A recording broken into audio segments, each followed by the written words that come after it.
بولا ہوا گھر۔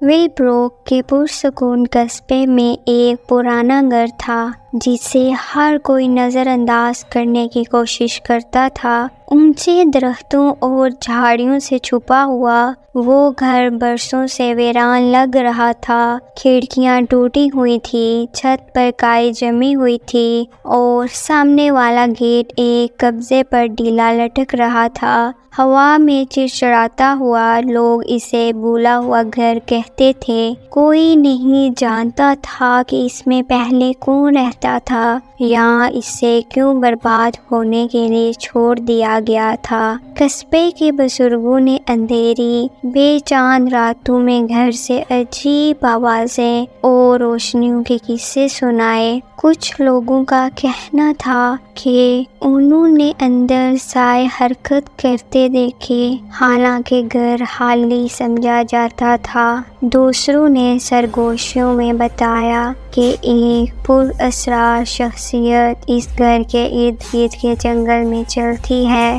لیکن کوئی بھی اس کی تحقیق کرنے کی ہمت نہیں کرتا تھا۔ ایک سرد خزاں کی شام کو ایک لڑکا جس کا نام اولیور تھا، بولے ہوئے گھر کے سامنے کھڑا تھا۔ اس نے بھی قصے سن رکھے تھے، لیکن تجسس نے اس پر قابو پا لیا تھا۔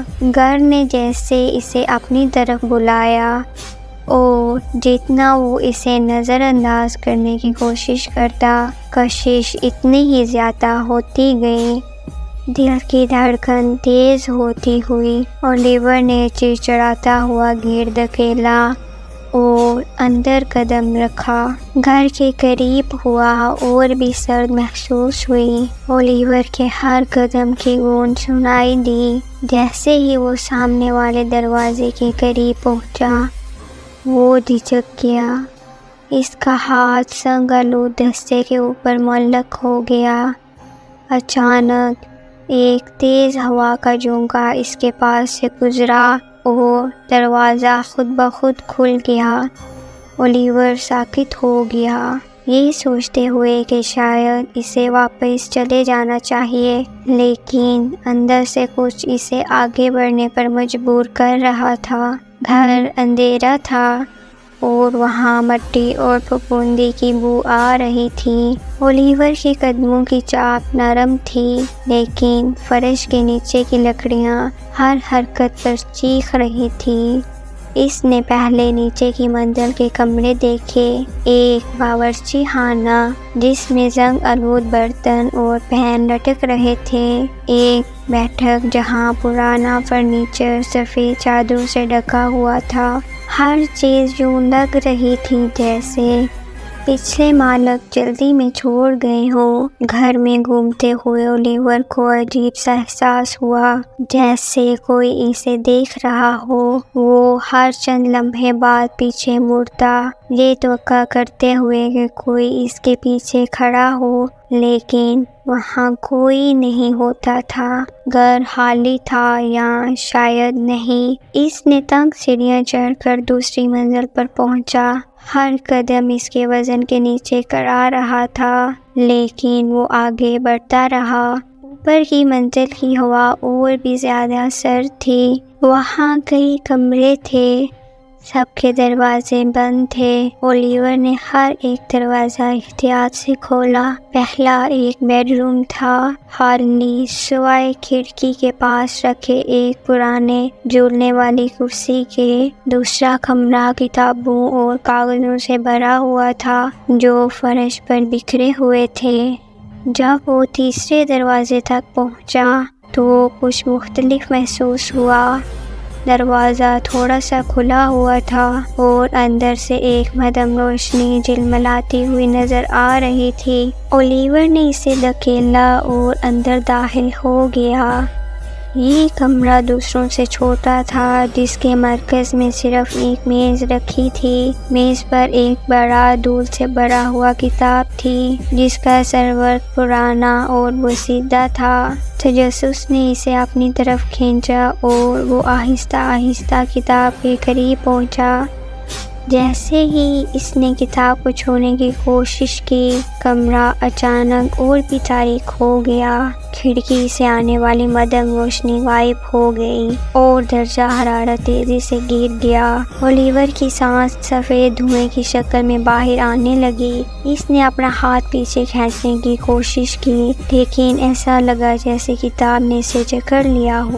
جیسے ہی اس کی انگلیاں کتاب کے سرور کو چھوئیں، کمرہ ایک ہلکی عجیب سرگوشی سے بھر گیا۔ آوازیں دیواروں سے آتی محسوس ہوئیں، ایسی الفاظ جنہیں اولیور سمجھ نہیں پایا۔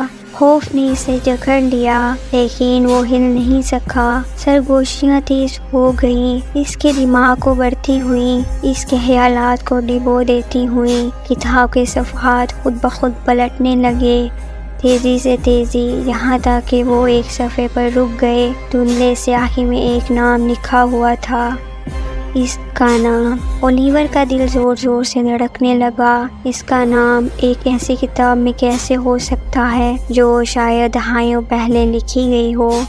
کمرہ گھومنے لگا اور سرگوشیاں ایک دہلانے والی گرج میں تبدیل ہو گئیں۔ سائے دیواروں پر رقص کرنے لگے، مڑتے اور بدلتے، اور اندھیرے میں اولیور نے کچھ دیکھا۔ کمرے کے کونے میں ایک شخصیت کھڑی ہوئی، اسے گھور رہی تھی۔ اس سے پہلے کہ وہ رد عمل ظاہر کر پاتا، وہ شخصیت اس کی طرف بڑھی، فرش پر جیسے دھواں کی طرف پھسلتے ہوئے۔ اس کا چہرہ سائے میں چھپا ہوا تھا، لیکن اولیور اس کی گہری نظر کو محسوس کر سکتا تھا۔ اس نے چیخنے کی کوشش کی، لیکن کوئی آواز نہیں نکلی۔ شخصیت نے اپنا ہاتھ بڑھایا، اس کی انگلیاں لمبی اور بونی تھیں، اور کتاب کو چھوا۔ اچانک سب کچھ خاموش ہو گیا۔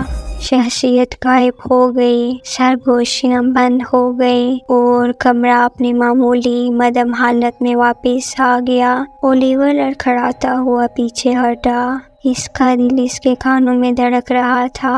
کتاب میز پر بے حرکت پڑی تھی، اس صفحے پر کھلی ہوئی تھی جس پر اس کا نام لکھا تھا۔ کانپتے ہوئے وہ مڑ کر بھاگا، سیڑھیاں اتر کر نیچے آیا اور گھر سے باہر نکل گیا بغیر پیچھے دیکھے۔ جب وہ گلی کے محفوظ جگہ پر پہنچا تو اولیور گر کر ہانپنے لگا۔ گھر اس کے پیچھے تاریک اور خاموش کھڑا تھا، لیکن کچھ بدل گیا تھا۔